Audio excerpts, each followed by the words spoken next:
Yeah.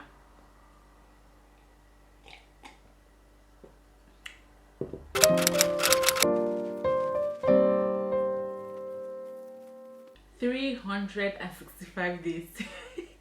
365 days of living abroad. Wow. Hi loves, welcome back again to my channel. I'm called Flavine. And if this is your first time here, hi, I'm an international student based here in Belgium, and on my channel I like to make immigration content where I just try to help other students, get admissions, get visas, student accommodations, and all that good stuff. And I also like to make lifestyle content like the one you're about to watch now, where I just show you guys a snippet of my life living in Belgium as a young girl in her 20s. Today's video is kind of like different because I just realized that it's been a year, so it's like my 1 year anniversary in Belgium.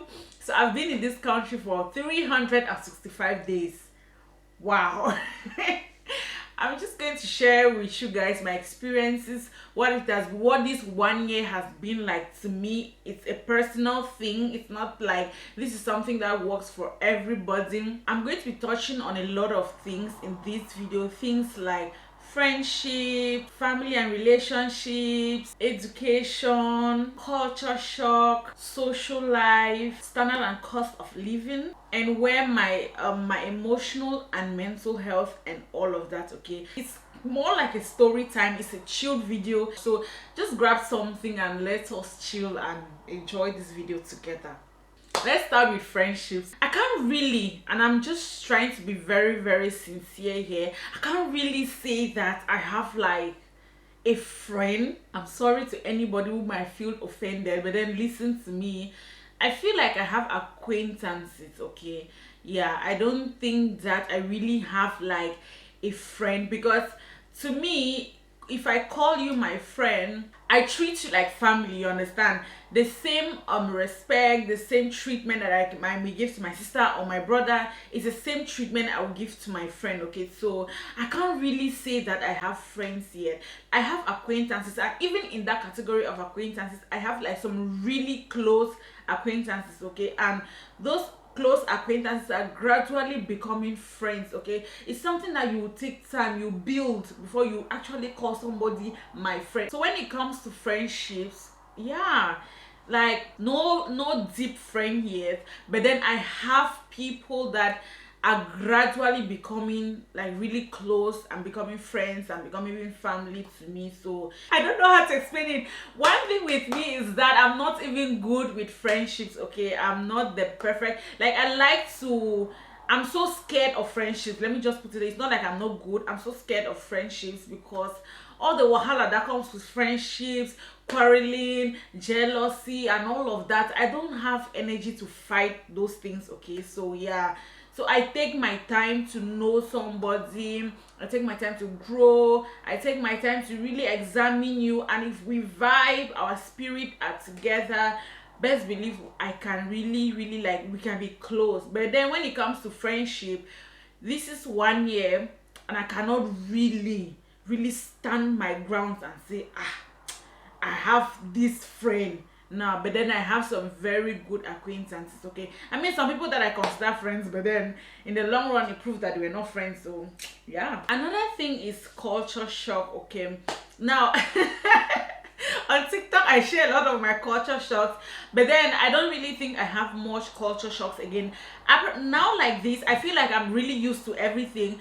Before, the smoking thing was really new to me. If you don't know, like, Europe is one of those continents on this planet Earth where smoking is like oxygen.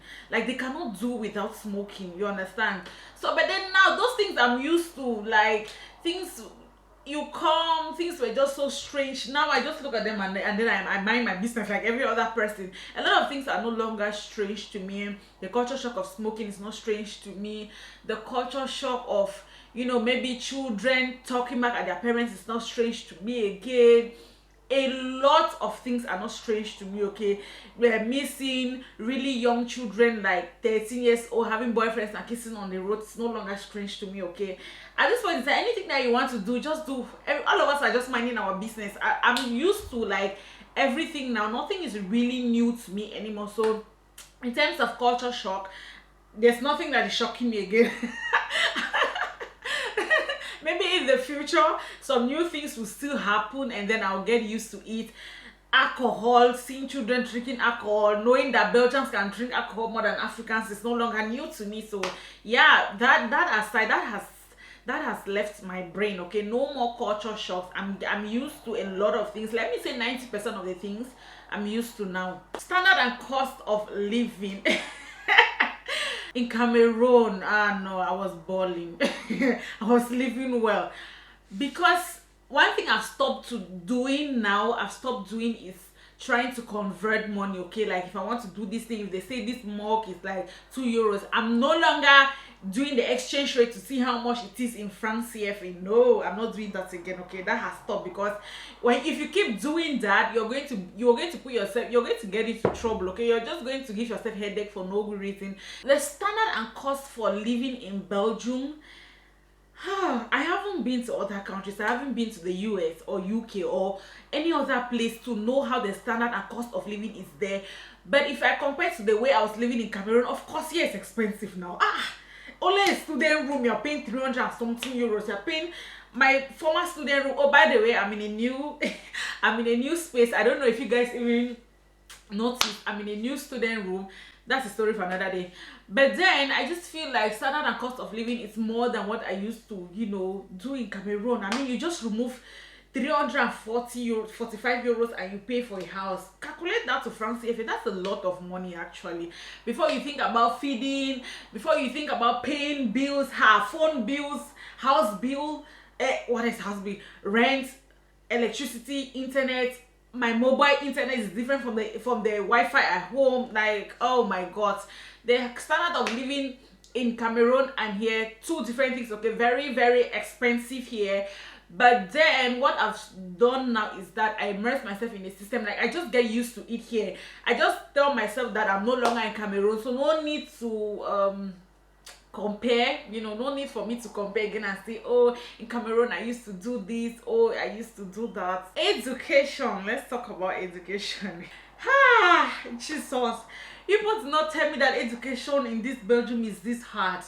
I don't know if it's because I graduated from the university and waited for like 2 more years or 3 more years before I came now to do my master's. I don't know if that's where the challenge came from, or it's the fact that in Cameroon, when I was going to the University of Boya, I was a full-time student. The only thing I had to do was go to school, come back and rest.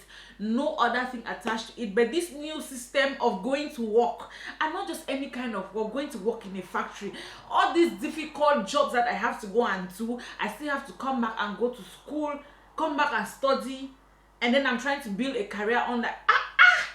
Yay! It's hard, guys.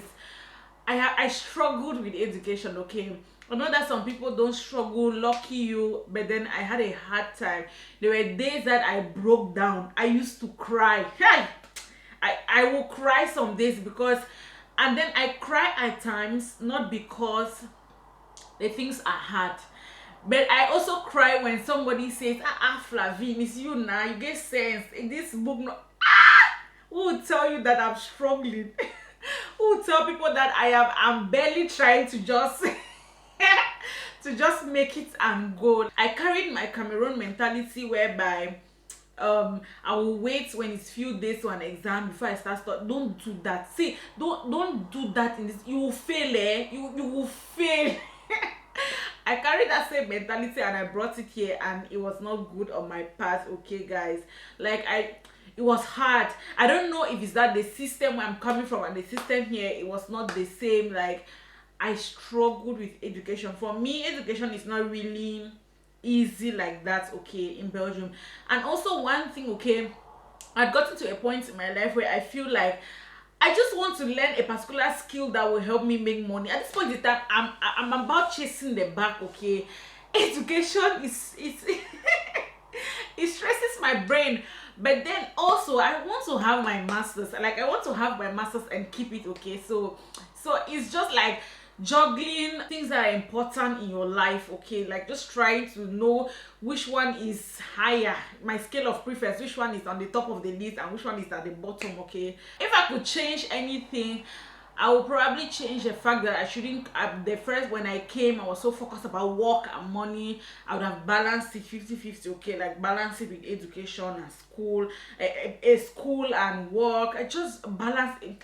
Anyway, I've learned my lesson. Okay, and I really hope that if you come here as a student, try to balance it. Okay, don't neglect school. You will suffer. Yeah, let's talk about family, relationships, and all of that. See, I miss my family. I'm homesick. If somebody could just say, Flavie, take this 2,000 euros, pay and go home, I will go. I never go because I don't get the money to pay or to pay flights, and that is why I will go. I miss home. Like, I miss my sisters. Even though in Cameroon we used to query, but then you will now understand that query, you miss that query. No, I miss my sisters. I miss my family. I miss the children. My children in Douala. I miss them so much. I miss my moms. I miss my grandmother. Like, I actually traveled abroad without seeing my grandmother because of all this Anglophone crisis. I couldn't go to Manfi. Like, I miss family, I miss home, I miss home cooked meal, I miss to eat green arrow, fresh food. I miss them. But then again, life is not all about food. Okay, we need to sacrifice some things to achieve some things. Okay, so I feel like that's the sacrifice. And in terms of relationship, yes, somebody may ask, Flavia, are you in a relationship? I'm in a relationship. Yes.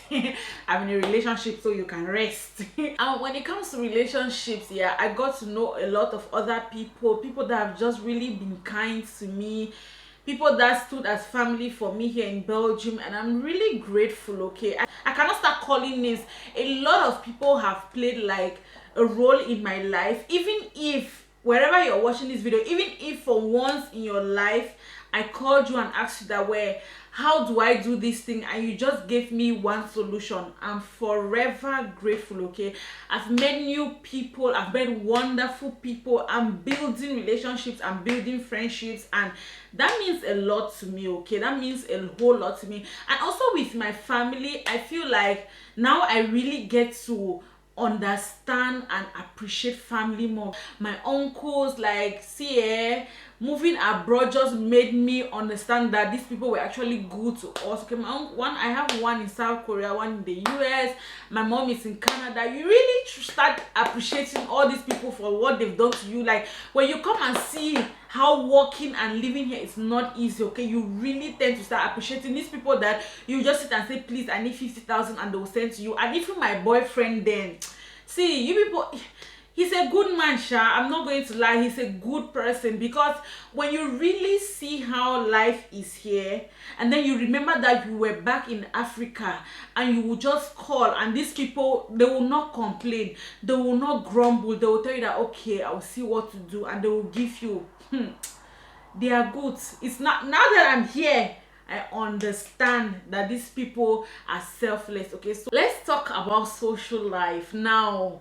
One thing about me is that I'm not fun. I'm that friend who is not fun. I'm that friend who doesn't like to go out. I'm that friend who likes to be in her space. I'm that person. Okay, but then I realized that the depression that you first of all enter in this Belgium, because in this Belgium we have stages of depression. There's the first stage when you come, the second stage when you start working, the third stage when you combine school and work. Okay, so I felt like I was getting more depressed. I was not feeling happy, I was not fine, because I really didn't have people beside me too. Okay, I was just always to myself. Being an introvert in Cameroon works, because whether I like it or not, I will still have family members. I will still sit out in front of my house and see people passing, but it's not like that in this Europe, you understand? It's not like that. So social life, I'm still boring 50%, but then recently I've been trying to be around other people, be around friends. Like, in my former apartment, I could go to somebody's room, sit and talk with them too, and then go back to my, something that I will never do. But then I was open. I opened my mind. I'm like, come out of your shell. Okay, so I'm trying to come out of my shell. Okay, as at now, if somebody tells me that there's a party and my spirit leads me, I will go, okay, just so that I get to experience other people, talk to other students, okay. Being by yourself at times doesn't really help, okay. You tend to be more depressed, you tend to be more, see, if there's one thing I've learned, is just try to be around other people. Don't overdo it, though. It's not like, don't let see finish get into it. Don't let disrespect get into it. Do what you can do and just leave the rest, okay. But then don't isolate yourself. So my social life has just been normal, nothing extra. I haven't been to parties, like, I haven't been to those ones here. But when it comes to, you know, talking to other people, trying to socialize, I am growing in that area, and I'm grateful for that, okay. Because loneliness is not something that you want to experience in this Belgium. Let's talk about emotional mental health, guys. I struggled emotionally. I struggled mental. For the first time in my life, I actually thought of getting a therapist. Because I felt like if I explain it to people, they shall not understand. If I explain it to my mother, she'll be like, she may not really understand. You understand? Like, I felt like I needed to talk to somebody. I don't know if it's because I was struggling with school, I was struggling with work, I was struggling with loneliness, a lot of things, okay. Nobody, when you're coming about, nobody tells you about loneliness. Nobody talks about how you're going to struggle with being by yourself, you're not being beside your family, like not being beside the people that you're used to, not having time for yourself. I mean, in Belgium, 24 hours was never enough for me. You wake up in the morning, you are rushing to go to work. After work, you are rushing to go to school, because my school was in the evening. So I could go to work in the morning. I'm rushing to catch the next bus to go to school. I'm rushing from school to come back home. And I live far from school. I live like 2 hours, 30 minutes away from school. So the stress was just too much on me. I lost weight. I was looking horrible. Like, this is just recently, yeah, that I said enough is enough.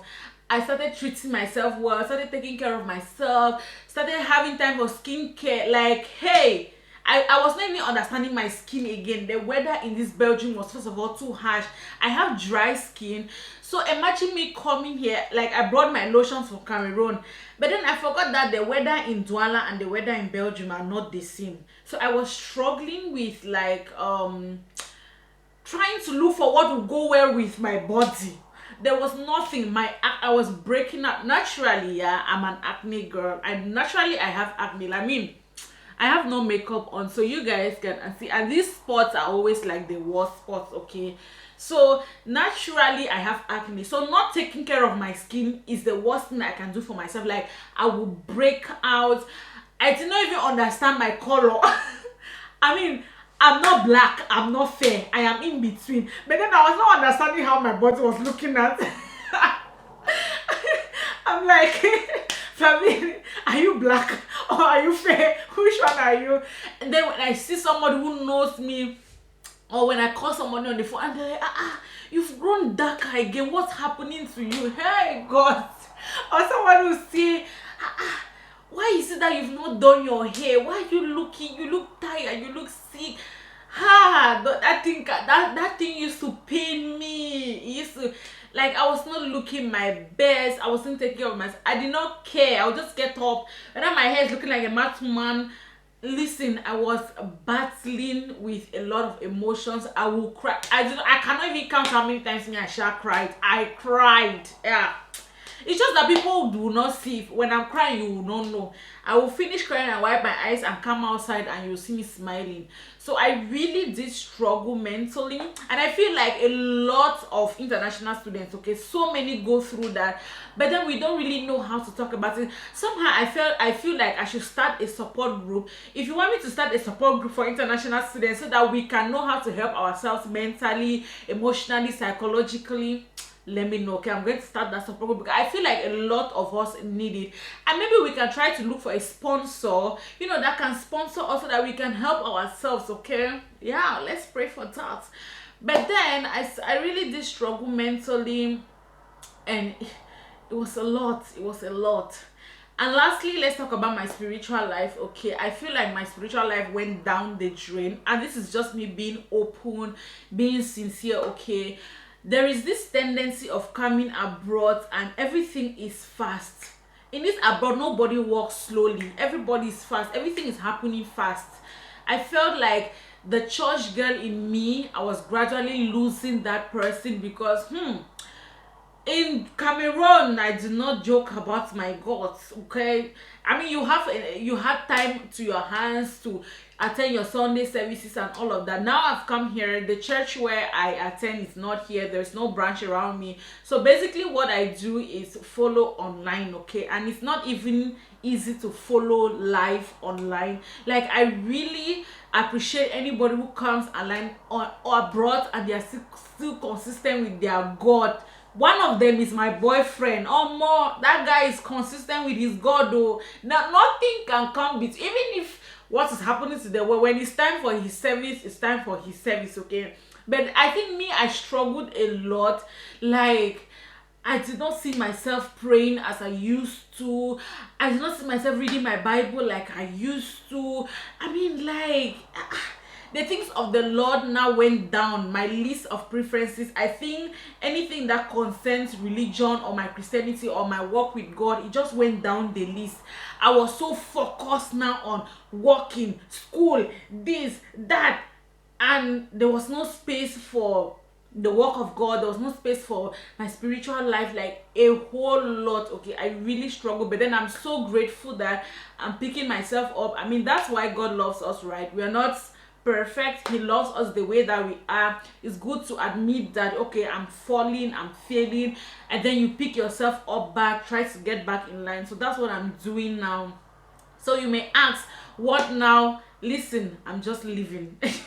I am not the richest girl in this Belgium. I've not gotten to where I want to. Yes, yeah, I had some plans written down and I've not achieved all of them. I've achieved some of them, like getting to 1,000 subscribers, being monetized on YouTube. Hallelujah! And thank you guys, because you guys are the reason why I got that. Okay, so yeah, I mean, that has happened. The first year is over. We are hoping that the new school year comes with better opportunities, making more money, so that my account balance will not be €0.